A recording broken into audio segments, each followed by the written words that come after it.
Hello, it's Wednesday the 20th, I think it's the 20th of January 2021, and I'm in the Loxley Valley and I'm just looking at some of the flooding that's happening at the moment.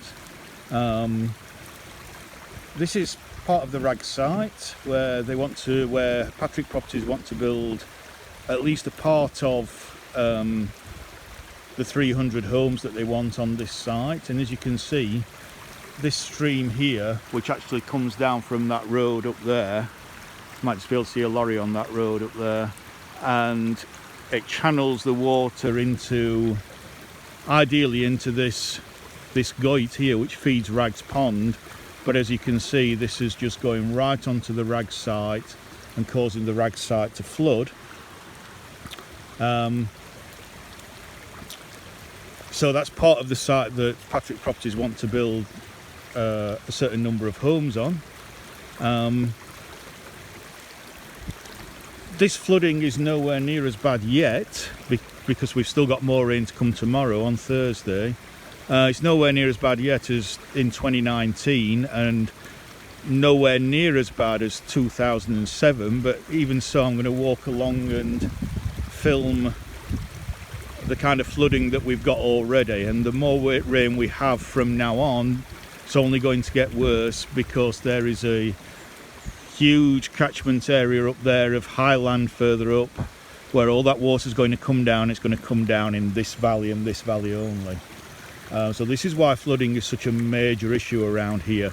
The rivers rise very, very quick when there is a lot of rain. So this area here is usually no more than about 5, maybe 6 foot wide. At the moment it's coming right onto the path. So again, this is the just seen a bird there, not sure what it is. It's like a coal tit, a couple of little coal tits, long-tailed tits, not sure.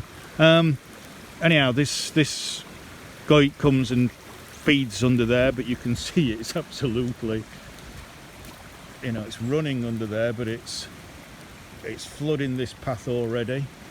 So I'm going to walk. I'm not going to walk further down. I'm going to walk further up because this is kind of the main site up here. So you can see the speed of the river here. And I came down yesterday and the river's risen by at least 2 foot since yesterday. At least 2 foot, maybe more. That's the old Marshall site. That's the biggest part of the site that they want to build 300 houses on.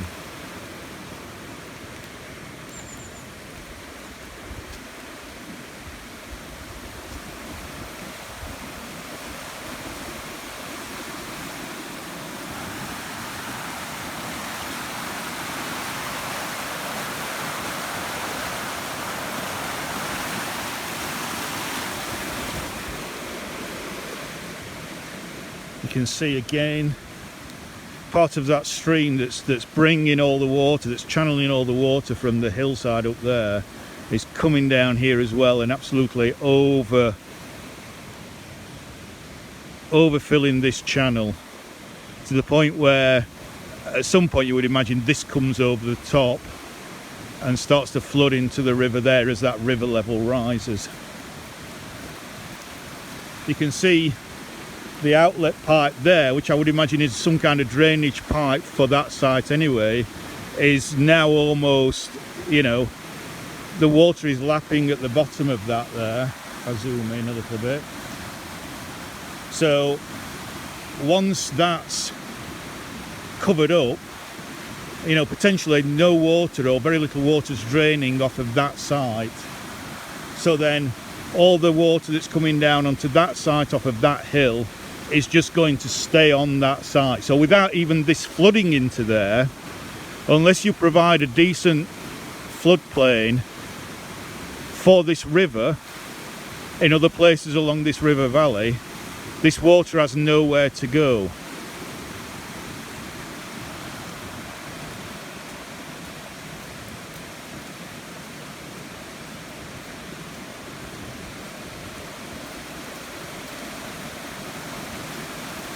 sound is just incredible.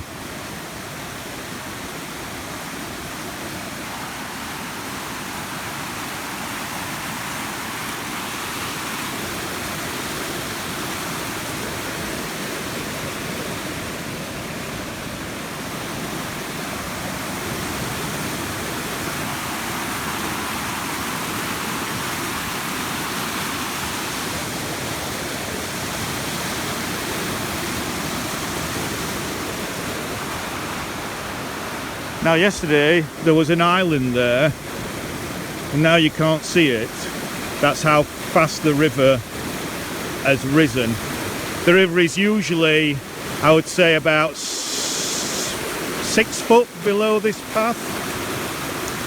I'd say at the moment it's about 2.5 feet from coming over here onto here and blocking off this footpath.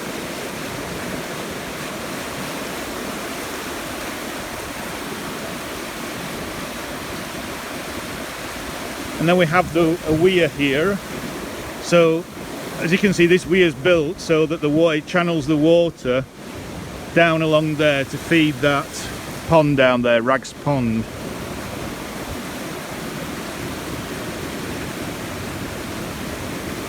But you can hardly see the weir at the moment. The level of this water is now almost at the same level of that water.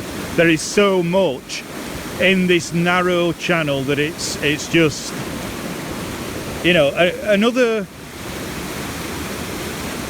few days of rain similar to what we've had in the past 24 hours, we'll probably see this whole area flood.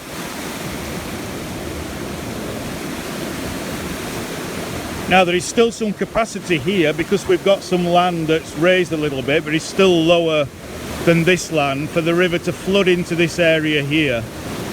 And there could be an argument, if this site was to be developed, that you could take away a bit of this land here because it doesn't go anywhere, and give this area of the river more room to flood into, so you've got extra flood capacity there.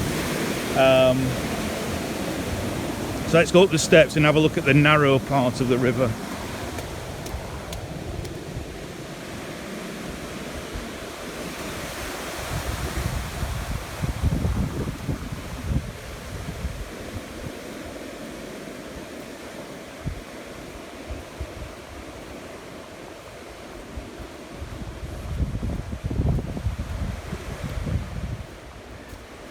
Again, you could take all this away and allow the river to be widened substantially here. So this could help alleviate quite a lot of this this quick rising of the river in this area if you give some extra flood capacity. You see, this is all hard standing.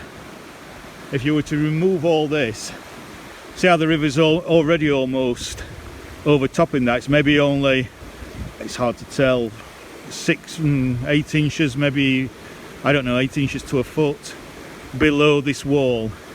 Now obviously it will come over this wall and it will flood this area here before it would get up to that level there and flood that area there. But as I said before, you see those drainage channels there.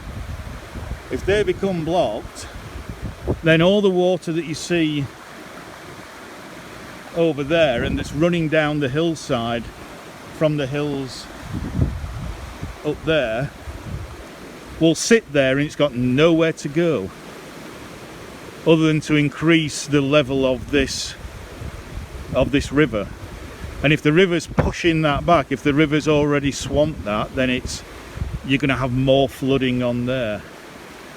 So yeah, so in this area there is scope to actually increase the width of the river substantially, and that would reduce this flood level by a fair margin, I reckon, even though again it narrows further up here.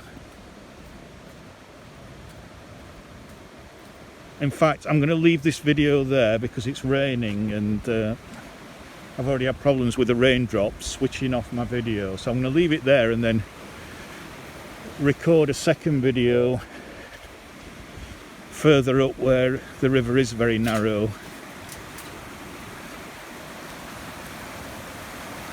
So see you in a minute.